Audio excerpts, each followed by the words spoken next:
It's always a great time to enjoy some French fries. Let me show you how I prepare crispy French fries. Taking 5 potatoes, I'm going to peel them and cut them into sticks. I put the potatoes in cold water. I'm going to wash it once and again keep them submerged in water. On the gas stove, I have water boiling, and once it comes to a rolling boil, I'll add some salt and then show you the process. The water is coming to a rolling boil. Here I've drained the potatoes from the water and it's ready. Now what I'm going to do is take the hot water and pour it over the potatoes, and along with that I'm going to season the water very well so the potatoes can absorb salt, otherwise it will be a bland fries. So here I'm using rock salt. You can use any salt of your choice. I'm adding about 2 to 3 spoons, but I'm going to drain it out as well. Mix this. Once you add the salt, now because we added the potatoes, the temperature of the water has come down. Now let it be. Put the flame on medium and it should come to one rolling boil, and that's when I'm going to drain out the potatoes. That will just partially cook the potatoes. I don't want it to become completely cooked, otherwise it will start breaking into pieces. So let it come to a rolling boil and I will drain the potatoes.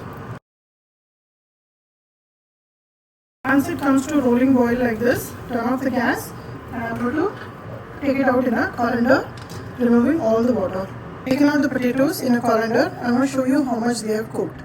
They still have a hard interior, but they are still a little half cooked, which is the perfect texture in which we want these potatoes. Now I'm going to allow them to quickly cool down a little bit. Just spread it around and leave it, and I'll show you the next step. The potatoes have cooled down, and now I'm going to take it in a vessel. They are a little damp, which is perfectly fine. And here I'm going to use some cornstarch. You can use potato starch, you can use even some all-purpose flour, but the best way to prepare a nice crispy fries is with some cornstarch. So I'm going to use about 2 spoons of cornstarch and mix it well so that it coats the potatoes. I don't want a heavy coating, just a light coating. I've tossed the potatoes. They are well seasoned because we had salted the water, and they have a nice coating of corn flour on it, and they are still holding their shape. They are not fully cooked. Now let's start frying. I'm heating up some oil here, and I'll maintain the temperature at medium-high heat. Now since it's already parboiled, a nice hot oil is what we require. If it's any less, it will start absorbing too much oil, and we want a nice dry French fries. So keep it on a relatively high heat, not fully high but medium high, and let's start frying them in small batches. Once the fries come out, it's very important to quickly flavor them. So I'm preparing one mix here, which is simple chili powder and salt, which is my favorite. And my son here has some Cajun spices.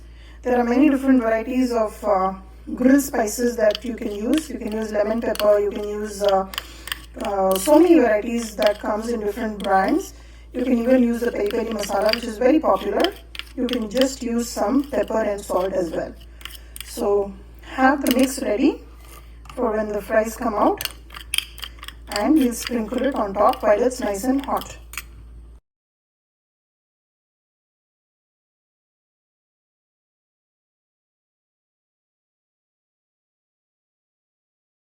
You see that the bubbles are settling.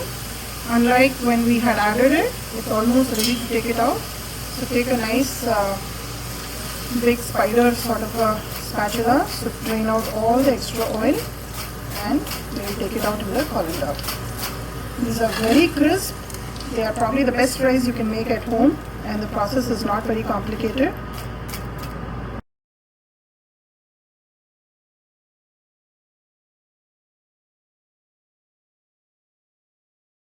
I've fried the French fries once on medium-high heat.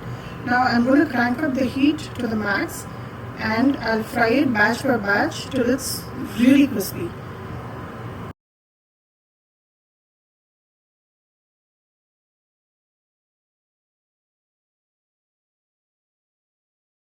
The crunch,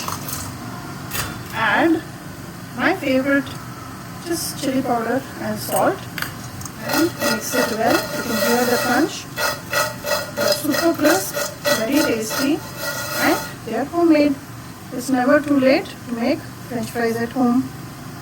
Take the warm fries and add the seasoning before it is cold so that it sticks well to the fries. Just make sure you do this while the fries are still nice and hot, and they'll be ready to serve. Add as much or as little of the spices of your choice. You can hear how crispy they are. Double frying, and that makes the fries really crisp, and you can hear that. And this is perfect home style fries. Give this recipe a try. Like and subscribe my channel, and let me know how this turned out for you.